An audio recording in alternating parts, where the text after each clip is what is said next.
अनाव्या भक्ति चैनल जो रंग दे आपको भक्ति के रंग में।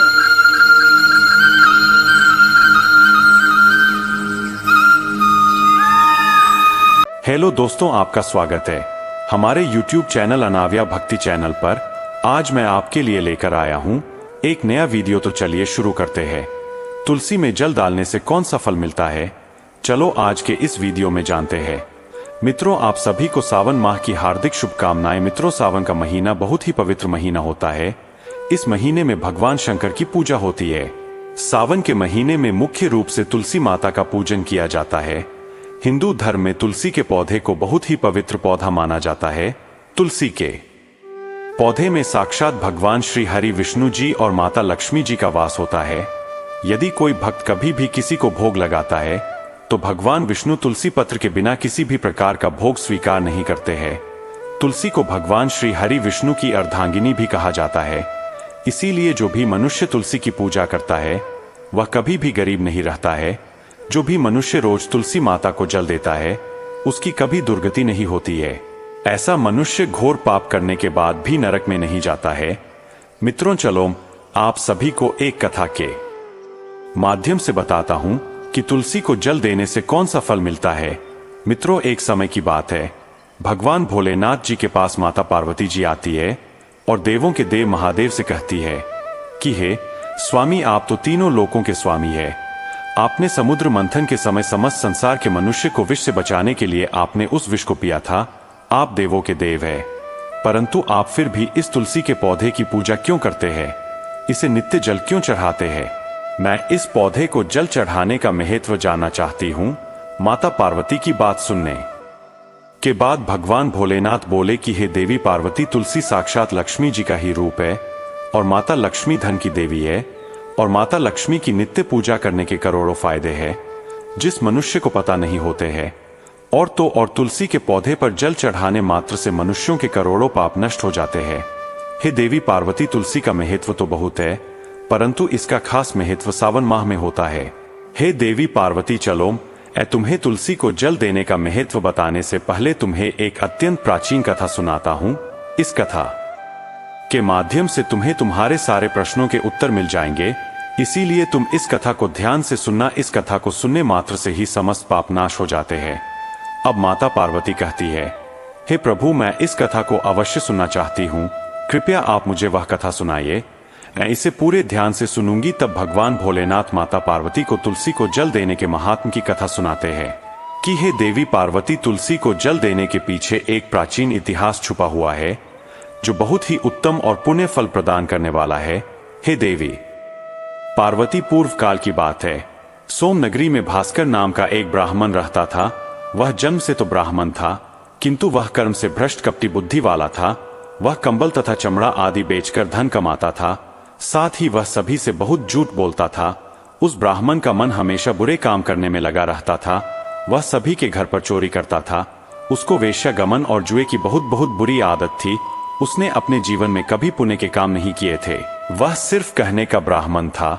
उसने कभी भी शास्त्रों का अध्ययन नहीं किया, कभी पूजा पाठ भी नहीं किया। सदैव अपना मन दूसरों के धन को पाने के लिए लगाए रखता था। दूसरों की स्त्रियों को देखते ही उसकी लार टपकती थी। वह दिन में जो भी धन कमाता था वह उस धन को रात्रि में वेश्याओं के साथ रात बिता के उनके साथ गमन में खत्म कर देता था। इस प्रकार से वह अत्यंत पापी भास्कर ब्राह्मण अपना जीवन केवल पाप के कार्यों को करने में अपना जीवन व्यतीत करता था। वह इतना कपटी ब्राह्मण था कि उसने अपने मुख से कभी भगवान श्री हरि विष्णु का नाम भी नहीं लिया था और ना कभी देवी देवताओं का पूजन किया था। मित्रों, अब भगवान भोलेनाथ कहते हैं कि हे देवी पार्वती, इस प्रकार से पाप करते हुए उस भास्कर ब्राह्मण को अनेक वर्ष बीत जाते हैं। फिर एक दिन उस भास्कर ब्राह्मण ने खरीदी और बिक्री करने के लिए जनकपुरी नगरी पहुंच जाता है। अब उस नगर के पास से नर्मदा नदी बहती थी। वह नदी बहुत ही पावन थी, इसलिए उस नदी में स्नान करने के लिए दूर दूर से बहुत से लोग आया करते थे। जब वह भास्कर ब्राह्मण वहां पहुंचा तो उसने देखा कि आज भी वहां पर कई सारे ब्राह्मण आए हुए हैं और भी बहुत से लोग वहां पर है। वह ब्राह्मण उसी नदी के किनारे के एक आश्रम में ठहरता है तो वह वहां देखता है कि उस आश्रम में तो अनेक विद्वान ब्राह्मण हैं, जो पुराणों का पठन तथा भगवान विष्णु की स्तुति करने में मग्न है। अब वह पाखंडी ब्राह्मण भास्कर भी ढोंग करता हुआ वहीं पर उनके साथ रुक जाता है, और उन विद्वान ब्राह्मणों के साथ जब वह रुकता है तो उसे भी भगवान श्री हरि विष्णु का नाम सुनने का उसे अवसर मिल जाता है। क्योंकि उस ब्राह्मण को बिक्री करनी थी तो वह वहीं पर कुछ दिन रुक जाता है। अब वह वहां पर जब रुकता है तो वहां पर आए लोगों ने गायों का पूजन करके ब्राह्मणों को भोजन कराया, तो उस पापी ब्राह्मण ने भी उन सभी के साथ बैठकर भोजन किया और भगवान का प्रसाद भी ग्रहण किया। अब वहीं पर उस आश्रम में एक तुलसी का पौधा था। सबको देखकर वह पाखंडी ब्राह्मण भी जाने अनजाने में ही उस तुलसी के पौधे में जल डालने जाने लगा था। वह श्रद्धा भाव से नहीं जाता था, उसके मन में कोई विचार नहीं था कि वह क्या कर रहा है। वह रोज सुबह उठकर एक पात्र में पानी लेकर तुलसी के पौधे में डालता था। उसे ऐसा करते करते लगभग 1 माह बीत चुका था। अब उस पाखंडी ब्राह्मण ने जो भी कार्य किए थे वह सावन में किए गए थे। क्योंकि वह ब्राह्मण तो पाखंडी था, तो उसे कुछ पता नहीं था कि सावन का महीना चल रहा है। मित्रों, अब भगवान भोलेनाथ कहते हैं, हे देवी, एक दिन की बात जब वह ब्राह्मण आश्रम में सोया हुआ था तब उस स्थान पर एक सर्प आ गया, और जब वह ब्राह्मण सो रहा था तो उस सर्प ने उसे नींद में ही काट लिया। उस पापी ब्राह्मण की नींद में ही मृत्यु हो गई। सुबह जब अन्य ब्राह्मणों ने उसे बेहोश अवस्था में देखा तो उन्होंने उसके मुख में तुलसी पत्र और तुलसी का जल डाल दिया, परंतु उसको होश नहीं आया। फिर सभी ब्राह्मणों को पता चला कि उसकी मृत्यु हो गई है। उस पापी ब्राह्मण की मृत्यु के बाद उसकी आत्मा को लेने के लिए उस स्थान पर यम के 2 दूत प्रकट हुए और उसे पकड़कर यमलोक ले जाने लगे। जब वह यम के दूत रास्ते में ब्राह्मण को ले जा रहे थे तब वह पापी ब्राह्मण विलाप करने लगा और यमदूतों से कहने लगा, हे यमदूतों, मुझे आप कहां ले जा रहे हो? मेरी मृत्यु किस कारण से हुई है? मैंने कौन सा पाप किया है? तब यमदूतों ने कहा, अरे पापी दुष्ट ब्राह्मण, तूने जन्म से लेकर मृत्यु तक बहुत पाप किए हैं। तेरे पापों के कारण ही जब तू सो रहा था तभी एक काले सर्प ने तुझे काट लिया और तेरी मृत्यु हो गई। अब हम तुझे यमलोक लेकर जा रहे हैं। वहां पर यमराज तेरे पाप कर्मों का लेखा जोखा देखेंगे और निश्चित ही तुझे वे नरक में डालेंगे। उन यमदूतों की बात सुनकर वह ब्राह्मण जोर जोर से विलाप करने लगा और उन यमदूतों से क्षमा याचना करने लगा, किंतु यम के दूतों को उस पर जरा सी भी दया नहीं आई, क्योंकि वे मृत्यु के देवता की आज्ञा का पालन कर रहे थे और वे उसे पीटते हुए यमलोक लेकर गए। जब यम के दूत उस ब्राह्मण को लेकर यमराज के सामने पहुंच गए तो यमराज के पास बैठे हुए चित्रगुप्त ने उस ब्राह्मण के जन्म से लेकर मृत्यु तक के कर्मों का लेखा जोखा निकाला और यमराज से कहने लगे, हे महाराज, इस ब्राह्मण ने तो बचपन से लेकर मृत्यु तक पाप ही पाप किए हैं। इसने कोई पुण्य का काम ही नहीं किया है। यह तो महापापी है। तब यमराज बोले कि अरे, इसे तुरंत ही मेरी नजरों से दूर कर दिया जाए और कुंभी पाप नरक में डाल दिया जाए। अब यमराज जी उस दूत से कहते हैं, हे दूत, जीवन भर पाप करने वाले इस दुष्ट ब्राह्मण को उठाकर ले जाओ और इसे कुंभी पाक नरक में डाल दो। यमराज के आदेशों का पालन करते हुए उस पापी ब्राह्मण को लेकर चले गए और उसे बड़े बड़े मुद्गर से पीटने लगे, जिससे उस ब्राह्मण का मस्तक टूट गया और वे उसे कुंभी पाक नामक नरक में ले गए। उस भयंकर नरक में खोलते हुए तेल के बड़े बड़े घड़े थे, जिसके नीचे भयंकर अग्नि धधक रही थी। यमराज के आदेशों का पालन करते हुए उन यमराज के दूत ने उस ब्राह्मण को उस खोलते हुए तेल के घड़े में डाल दिया। मित्रों, अब भगवान भोलेनाथ कहते हैं कि हे देवी पार्वती, लेकिन जैसे ही वह ब्राह्मण उस खोलते हुए तेल के घड़े में गिरा, वह तेल तुरंत ही एकदम से ठंडा पड़ गया। इस विचित्र घटना को देखकर उस यम के दूत को बड़ा आश्चर्य हुआ। उसने सोचा कि अरे, ऐसा पहले कभी नहीं हुआ। आज इस ब्राह्मण को इसमें डालने पर यह ठंडा कैसे हो गया? उसने कितने ही पापियों को उस तेल के घड़े में डाला था। वे सभी उस खोलते तेल में गिरकर छटपटाने लगते थे। लेकिन जैसे ही वह ब्राह्मण उस तेल में गिरा, तब वह तेल अचानक से शांत और शीतल हो गया। इस आश्चर्यजनक घटना को देखते ही वह यमदूत तीव्र गति से दौड़ता हुआ सीधा यमराज जी के पास जा पहुंच। तब उस दूत को इतना घबराया हुआ देखकर यमराज ने पूछा, हे दूत, क्या बात है? आखिर तुम इतनी तीव्र गति से दौड़ते हुए क्यों आ रहे हो? फिर वह दूत कहता है, हे यमराज, आपने जिस ब्राह्मण को कुंभी पाक नरक में डालने के लिए कहा था, तो हमने वैसा ही किया, और जैसे ही हमने उसे कुंभी पाक नरक में डाला तब नरक की अग्नि बुझ गई और वह खोलता हुआ तेल भी बिल्कुल ठंडा पड़ गया। अब यमराज जी कहते हैं, हे दूत, यह तो बड़ी ही विचित्र घटना है। ऐसा तो पहले कभी नहीं हुआ। अब यमराज भी अपने मन में विचार कर रहे होते हैं तभी उस स्थान पर देवर्षि नारद जी पधारते हैं। देवर्षि नारद को देखकर यमराज अत्यंत प्रसन्न होते हैं और उन्हें प्रणाम करके उनका स्वागत करते हैं। फिर यमराज नारद जी से कहते हैं, हे देवर्षि, आप उचित समय पर आए हैं। हमने आज एक अत्यंत पापी ब्राह्मण को कुंभीपाक नरक में गिराया है, किंतु उसके गिरते ही नरक की अग्नि ठंडी पड़ गई है और खोलता हुआ तेल भी शीतल बन गया है। यमराज जी की बात सुनकर देवर्षि नारद जी यमराज जी से कहने लगते हैं, हे धर्मराज, आपने जिस ब्राह्मण को पाक नरक में डाला है वह नरक में डालने योग्य नहीं है, क्योंकि इस ब्राह्मण के द्वारा अनजाने में ही ऐसा कर्म हो गया है जो नरक का नाश करने वाला है। जो मनुष्य पुण्य करने वाले लोगों के साथ रहता है उसे उनके पुण्य का भागफल मिल ही जाता है, और यह ब्राह्मण तो 1 महीने तक भगवान विष्णु के भक्तों के साथ रह चुका है। इस ब्राह्मण ने एक आश्रम में रहते हुए नित्य तुलसी को जल अर्पण किया है, इसीलिए यह बहुत बड़ा पुण्यवान बन गया है। इसके समस्त पाप नष्ट हो गए हैं। यह ब्राह्मण अब स्वर्ग लोक जाने का अधिकारी बन गया है। इस ब्राह्मण ने अनजाने में ही इतना पुण्य कमाया है जो जन्म जन्मांतर में मनुष्यों को प्राप्त नहीं होता है। इसीलिए आप इसे नरक में ना पकाओ। इस ब्राह्मण के पापों के लिए इसे केवल इतना दंड दो, इसे नरक लोक का दर्शन कराओ। मित्रों, अब भगवान भोलेनाथ कहते हैं कि हे देवी पार्वती, अब देवर्षि नारद जी की बात सुनकर यमराज अत्यंत प्रसन्न होते हैं और उस ब्राह्मण को कुंभीपाक नरक से निकाल कर लाते हैं और अपने दूतों से कहते हैं, हे दूत, इस ब्राह्मण महात्मा को ले जाओ और संपूर्ण नरकों का दर्शन कराओ। अब यमराज की बात को सुनकर यम के दूत उस ब्राह्मण को ले जाते हैं और संपूर्ण नरकों का दर्शन कराते हैं। वह इस प्रकार से यम के दूत उस ब्राह्मण को संपूर्ण नरकों का दर्शन कराते हैं और फिर से यमलोक में ले जाते हैं और फिर वह ब्राह्मण एक यक्ष बन जाता है। अब भगवान भोलेनाथ कहते हैं कि हे देवी पार्वती, जैसे मुझे कैलाश पर्वत प्रिय है, वैसे ही जो मनुष्य नित्य तुलसी की पूजा करता है, तुलसी को जल देता है, वह मुझे सबसे अधिक प्रिय है। उस मनुष्य की कभी दुर्गति नहीं होती है, वह कभी नरक में नहीं जाता है। जिन घरों में तुलसी का पौधा सदैव ही हरा भरा रहता है, उस घर में सुख शांति और समृद्धि बनी रहती है। हे देवी, साथ ही भगवान विष्णु की पूजा में और उन्हें चढ़ाए जाने वाले भोग में तुलसी के पत्र अवश्य होने चाहिए, क्योंकि तुलसी पत्र के बिना भगवान विष्णु किसी भी प्रकार का भोग स्वीकार नहीं करते हैं। इसीलिए प्रत्येक घर में तुलसी का पौधा अवश्य होना चाहिए। अगर आपके घर में तुलसी है तो सुख शांति और समृद्धि के लिए तुलसी को चुनरी अवश्य चढ़ाने चाहिए। हमेशा ध्यान रहे कि तुलसी का पौधा चुनरी के बिना आधा अधूरा होता है। तुलसी केवल एक पौधा नहीं है, बल्कि वह देवी है। वह त्रिलोक के स्वामी भगवान विष्णु पत्नी है। इसीलिए तुलसी को चुनरी अवश्य ही चढ़ाना चाहिए। इससे पति पत्नी में प्रेम और विश्वास बढ़ता है। घर में रहने वाली महिलाएं सदा सुहागिन और सौभाग्यशाली रहती है।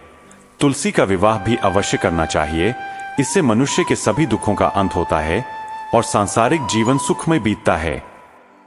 तुलसी के पौधे के पास अपने मुख से कभी भी कोई अपशब्द नहीं बोलना चाहिए। तुलसी के पास भूल से भी जूते चप्पल अथवा झाड़ू पोंछा नहीं रखना चाहिए। ऐसे किए जाने वाले कार्यों को शास्त्रों में पाप माना गया है। जहां पर तुलसी का पौधा होता है तो उस स्थान के आसपास आपको भूलकर भी थूकना नहीं चाहिए। तुलसी के पास जल से भरा हुआ पात्र भी नहीं रखना चाहिए। तुलसी के पौधे के पास दीपक जलाने के बाद दीपक को वहां से हटा देना चाहिए, क्योंकि तुलसी के नीचे बुझा हुआ दीपक रखना अशुभ माना जाता है। जिस स्थान पर भी तुलसी का पौधा होता है उस स्थान को हमेशा ही स्वच्छ रखना चाहिए। इसीलिए नियमित रूप से तुलसी के पौधे के पास साफ सफाई का ध्यान रखें। तुलसी के पौधे में शिवलिंग और गणेश जी की प्रतिमा नहीं रखनी चाहिए। साथ ही तुलसी के गमले में अन्य किसी भी प्रकार का पौधा भी लगाना इसे भी अशुभ माना जाता है। तुलसी के पौधे के पास कपड़े भी नहीं सुखाने चाहिए, अन्यथा कपड़ों से गंदा पानी तुलसी के पौधे पर गिर सकता है। ध्यान रहे, तुलसी के पौधे को नाखून से नहीं तोड़ना चाहिए, इससे तुलसी का अपमान होता है। यदि तुलसी के पत्ते सूख कर गिर जाते हैं तो उन्हें कचरे में नहीं फेंकना चाहिए। उन पत्तों को आप तुलसी की मिट्टी में ही दबा देना चाहिए और रविवार के दिन तुलसी के पत्ते नहीं तोड़ने चाहिए और ना ही रविवार को तुलसी को जल चढ़ाना चाहिए। बाकी अन्य दिन नित्य बिना चूके तुलसी को सुबह जल देना चाहिए और शाम के समय एक दीपक जलाना चाहिए। अक्सर महिलाएं स्नान के बाद अपने बाल खुले रखकर ही तुलसी को जल देती है। ऐसा करना भी पाप माना जाता है। महिलाओं को इस बात का हमेशा ही ध्यान रखना चाहिए। महिलाओं को हमेशा ही अपने बाल बांधकर माथे पर सिंदूर लगाकर ही तुलसी में जल चढ़ाना चाहिए। इससे उस स्त्री को तुलसी का आशीर्वाद प्राप्त होता है। घर में तुलसी का पौधा लगाते समय ध्यान रहे कि इसके लिए गंदी मिट्टी का उपयोग नहीं करना चाहिए। तुलसी के पौधे के लिए शमशान की अथवा गंदगी वाले स्थान की मिट्टी का कभी उपयोग नहीं करना चाहिए। इससे तुलसी मां रूठ जाती है और सूखने लगती है।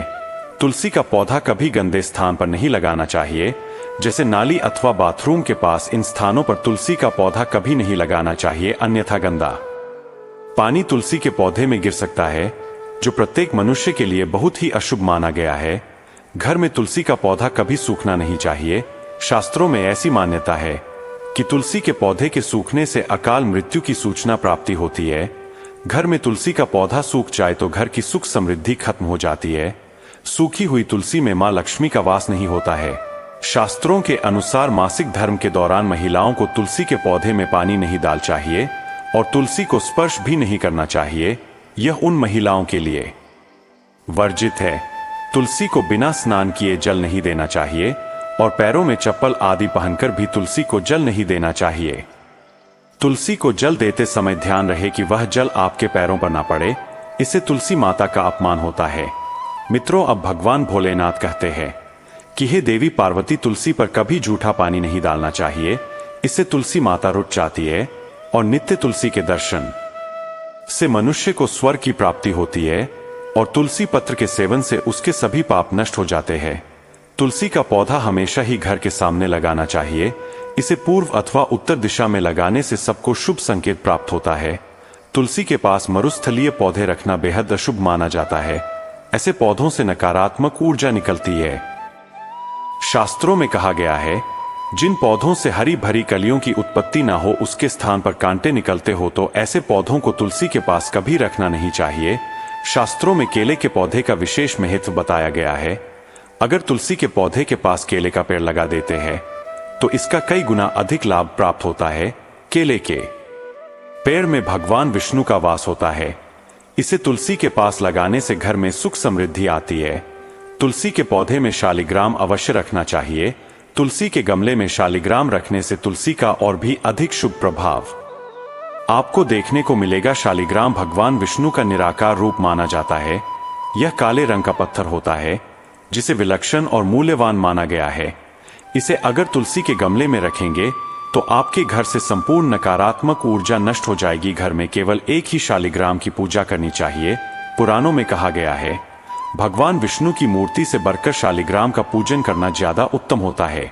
शालिग्राम को चंदन लगाकर उस पर एक तुलसी का पत्ता रखना चाहिए। प्रतिदिन शालिग्राम को पंचामृत से स्नान कराना चाहिए। ऐसा करने से सभी जन्मों के पाप नष्ट हो जाते हैं। शालिग्राम सकारात्मकता और सात्विकता का प्रतीक होता है। अब भगवान भोलेनाथ कहते हैं कि हे देवी पार्वती, जो भी मनुष्य मेरे द्वारा बताई गई इन बातों पर अमल करता है वह निश्चय ही बहुत ही जल्द सुखी और करोड़पति बन जाता है। तब माता पार्वती कहती है कि हे नाथ, आपका मुझे इस कथा का श्रवण कराने के लिए धन्यवाद। तो दोस्तों, इस प्रकार से भगवान भोलेनाथ ने देवी पार्वती को तुलसी के पौधे को जल देने का महत्व बताया है और घर में तुलसी का पौधा लगाने के नियम बताए हैं। मित्रों, जो भी मनुष्य भगवान भोलेनाथ के द्वारा बताई गई इन बातों पर चलता है तो अवश्य ही उसे पुण्य की प्राप्ति होती है और काल भी उसका कुछ नहीं बिगाड़ सकता है। मित्रों, आपको हमारे द्वारा सुनाई गई कथा कैसी लगी हमें कमेंट करके अवश्य बताना। साथ ही मित्रों, आप सभी से विनम्र निवेदन है कि आप सभी लोग इस चैनल को भी अवश्य ये सब्सक्राइब कर लेना ऐसे ही वीडियो देखने के लिए, और इस वीडियो को अपने सभी मित्र बंधुओं में शेयर अवश्य करना। मित्रों, आप सभी का वीडियो को यहां तक देखने के लिए दिल से धन्यवाद।